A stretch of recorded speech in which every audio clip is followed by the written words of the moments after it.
কেমন আছো তোমরা সকলে? নিশ্চিত সকলে ভালো আছো। আজ তোমাদের জন্য আরও এক নতুন গল্প নিয়ে এসেছি, মামার খাতির যত্ন। সকাল সকাল রাজসভায় সকলে এসে উপস্থিত। এমনকি রাজামশাই গান করতে করতে রাজসভায় ঢোকেন। অমনি মন্ত্রীমশাই বলতে থাকেন, রাজামশাই আজকে কেমন আপনার মেজাজটা খুব খুশি খুশি মনে হচ্ছে? রাজামশাই তখন বললে, হ্যাঁ, আজকে তো আমার মামা আসছে বহুত দিনের পরে, তাই আমার মনটা এত খুশি খুশি। আর তোমাদের সকলকে জানিয়ে রাখলাম, আমার মামার আদরের যেন কোনো ত্রুটি না হয়।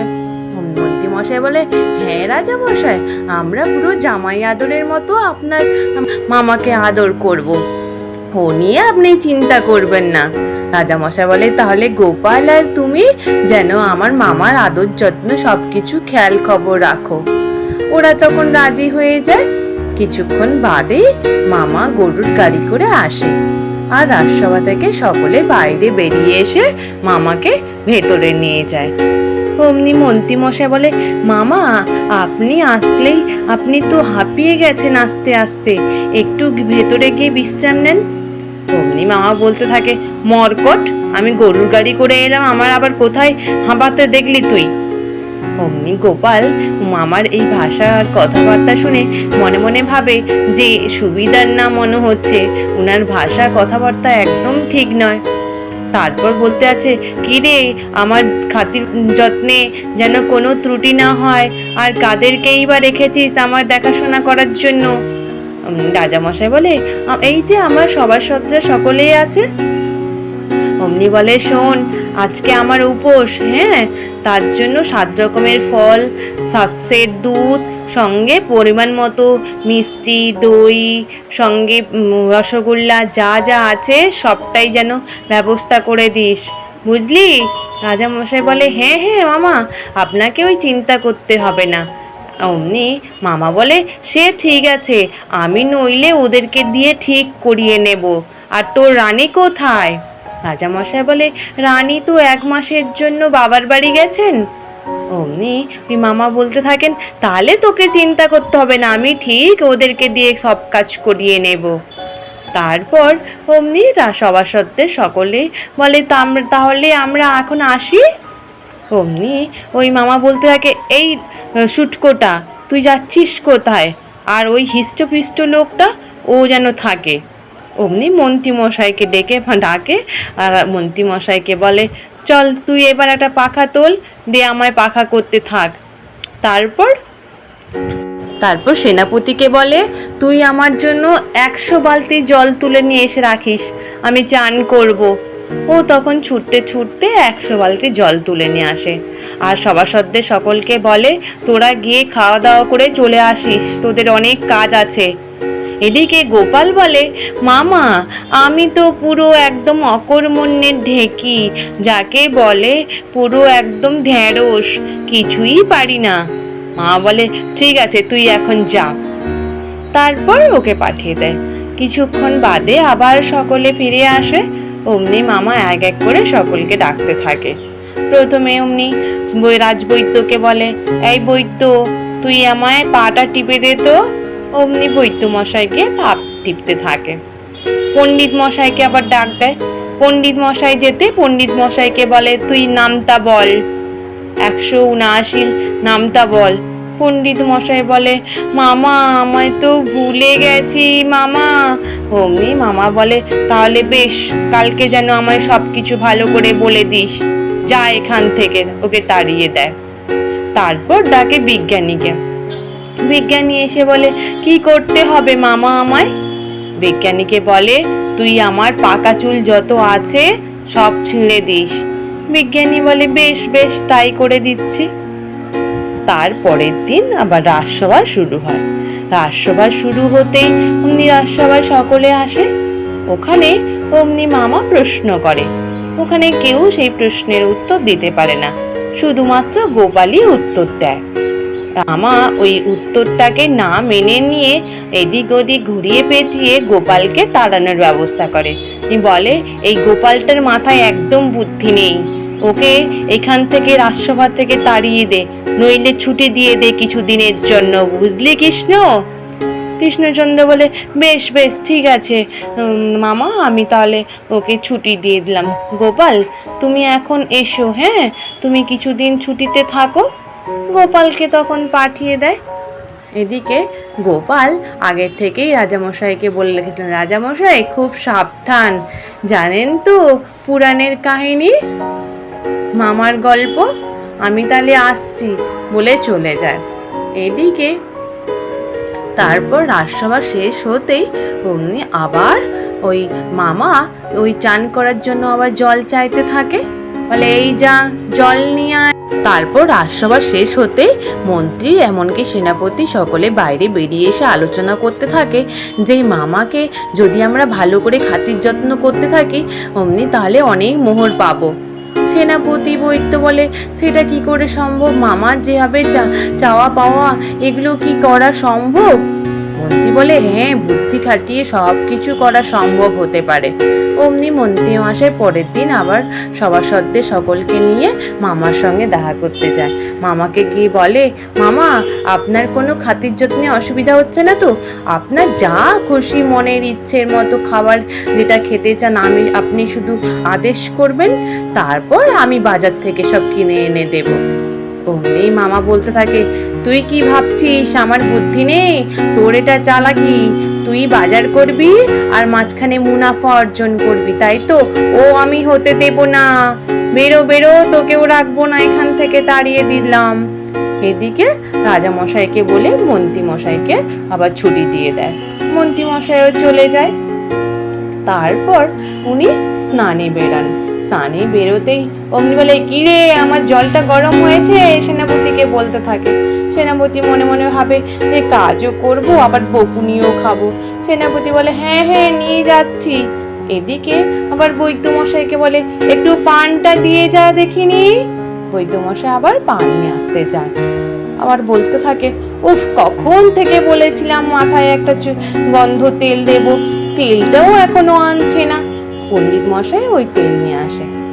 এবার ওই মামা ওই তেল নিয়ে রাজামশাই আসছে দেখে সামনে তেলটাকে ইচ্ছে করে ঢেলে দেয় যাতে রাজামশাই পড়ে যায়। তারপর রাজামশাই ওই তেলের মধ্যে পা পিছলে পড়ে যায় আছাড় খেয়ে। অমনি রাজামশাই বলতে থাকে, ও বাবারে, আমার মনে দুটো পা পুরো ভেঙে গেছে। অমনি রাজবৈদ্য, সেনাপতি, পণ্ডিত মশাই ছুটে আসে। ওরা তখন রাজবৈদ্য বলে, রাজামশাই মনে হচ্ছে আপনার একটা পা মনে হয় হয়তো মোচ খেয়েছে। অমনি বলে, তাহলে কিছু ওষুধ বানিয়ে দিচ্ছি। মামা বলে, কাউকে কিছু করতে হবে না, তোমরা সকলে এখান থেকে চলে যাও, তোমাদের সকলের ছুটি, আমি ওকে দেখে নেব। গরম চুন আর হলুদ গরম করে দিলেই ভালো হয়ে যাবে। অমনি ওদের সকলকে তাড়িয়ে দেয়। ওরা সকলে ফিরে চলে যায়। চলে যাওয়ার পরে ওরা সকলে আলোচনা করতে থাকে তাহলে কি করা যেতে পারে। ওই মামা তো আমাদেরকেও রাজসভা থেকে ছুটি করে দিল, সঙ্গে রাজামশাইকে তো পুরোপুরি চিবিয়ে চিবিয়ে খাবে, এই কি করে, উপায় কি আছে? অমনি রাজসভার সকলে মন্ত্রী মশাইয়ের সাথে দেখা করে মন্ত্রী মশাইয়ের সাথে আলোচনা করে। মন্ত্রী মশাইও বলে কি করা যেতে পারে। বাদ বাকি রাজসভার সকলে বলে, তাহলে চলো আমরা গিয়ে গোপালের সাথে দেখা করি, গোপালকে গিয়ে জানাই, তাহলে গোপাল নিশ্চিত কোনো উপায় বের করে দেবে। তারপর সকলে মিলে গোপালের বাড়ি যায়। গোপাল এদিকে বাড়ির সামনে উনান বানিয়ে চড়ুই ভাতি করতে থাকে নাতি নাতনিদের সাথে। ওরা সকলে এসে বলে যে আমরা ওখানে চিন্তায় মরছি, গোপাল তুমি এখানে চড়ুই ভাতি করছো নাতি নাতনিদের সাথে। গোপাল বলে, আপনাদের চিন্তা করার ইচ্ছে হয়েছে তাই করছেন। ওরা এবার সকলে গোপালকে বলতে থাকে, গোপাল কি করা যেতে পারে? গোপাল, মামা তো সকলকে তাড়িয়ে দিচ্ছে, এমনকি রাজামশাইকেও তো চিবিয়ে খাবে মনে হয়। গোপাল তখন বলে, একটাই উপায়, আপনারা সকলে গিয়ে মুর্শিদাবাদে গিয়ে নবাবকে খবর দেন যে গোপাল 7 দিনের জন্য কৃষ্ণনগরে নেই, তারপর যা করার ওই নবাবই করে দেবেন। তারপর নবাবের কাছে বার্তা পাঠায়। নবাব ওখান থেকে আবার রাজা কৃষ্ণচন্দ্রের কাছে বার্তা পাঠায়, সঙ্গে 90খানা মোহর পাঠায়। ওই বার্তা পেয়ে পরের দিন রাজসভায় রাজামশাই, এমনকি ওই মামাই শুধু একা রাজসভায় থাকে। রাজামশাই বলতে থাকে যে কেউ নেই, আমার রাজসভাটা পুরো ফাঁকা, কেমন লাগছে। মামা বলে, কেন, আমি আছি তো, আমি তোর সমস্ত কিছু সামাল দিয়ে দেবো, তোকে এত কাউকে নিয়ে চিন্তা করতে হবে না, দুষ্ট গরুর থেকে শূন্য গোয়াল সব থেকে ভালো। তারপর ওই বার্তা নিয়ে আসতে অমনি রাজামশাই বার্তা পড়ে বলে, এ কি করে সম্ভব, আমি কি করে করব? অমনি মামা বলে, কেন, কি হলো? অমনি রাজামশাই বলে, এই যে 90খানা মোহর দিয়েছেন নবাব, উনি বলেছেন 3 ভাগে খরচা করতে হবে, একটা অতীতকালে, একটা ইহকালে, আর একটা পরকালের জন্য। তাহলে কি করে যে করি? অমনি শুনে মামা বলে, এই তো সত্যি তো চিন্তার বিষয়, কি করা যেতে পারে? অমনি রাজামশাই তখন বলতে থাকে, যদি আমি এই 3 ভাগে খরচা না করতে পারি তাহলে আমায় শুলে চড়াবেন, সঙ্গে মন্ত্রীকেও। অমনি মামা বলে, তাহলে মন্ত্রীকে ডেকে আন। মামা, আমি মন্ত্রীকে ডেকে আনবো মানে? আপনি তো এখন আমার মন্ত্রী, আপনি আমার মন্ত্রীকে তাড়িয়ে দিয়ে এখন আপনি নিজে মন্ত্রী হয়েছেন, এখানে কি মস্করা হচ্ছে?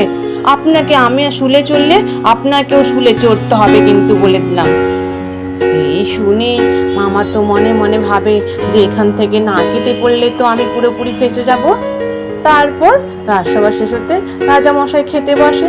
অমনি মামার জন্য খাবার বাড়া হয়ে থাকে। রাজামশাই বলে, মামা কোথায় গেল, প্রহরী দেখো তো।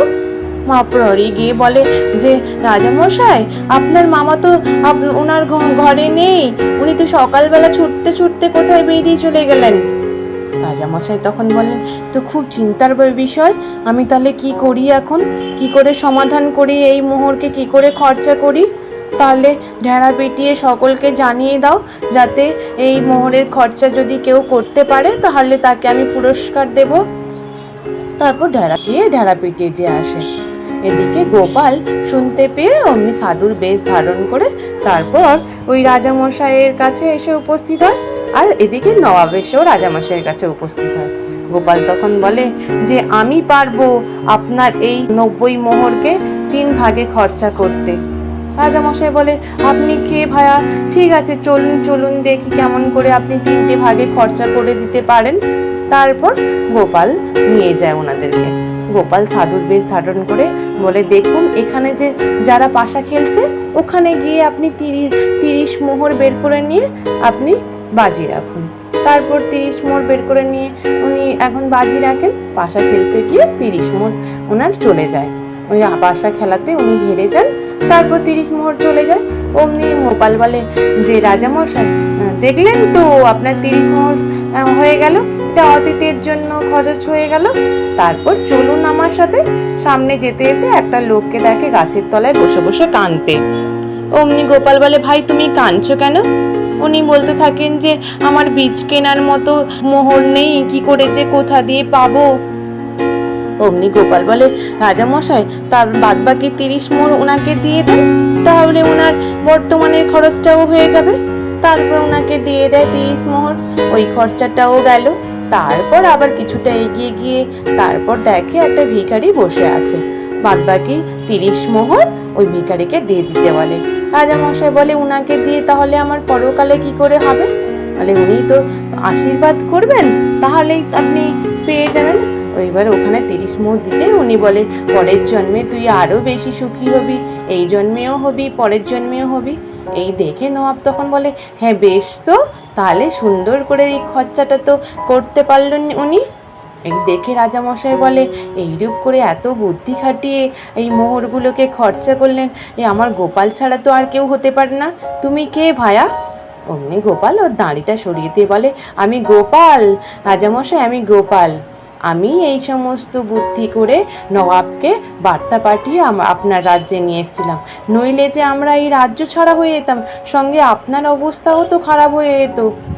এই শুনে নবাব তখন বলে, বেশ বেশ, তাহলে তোমরা সকলে চলো রাজসভায়। তারপর সকলে রাজসভায় চলে যায়।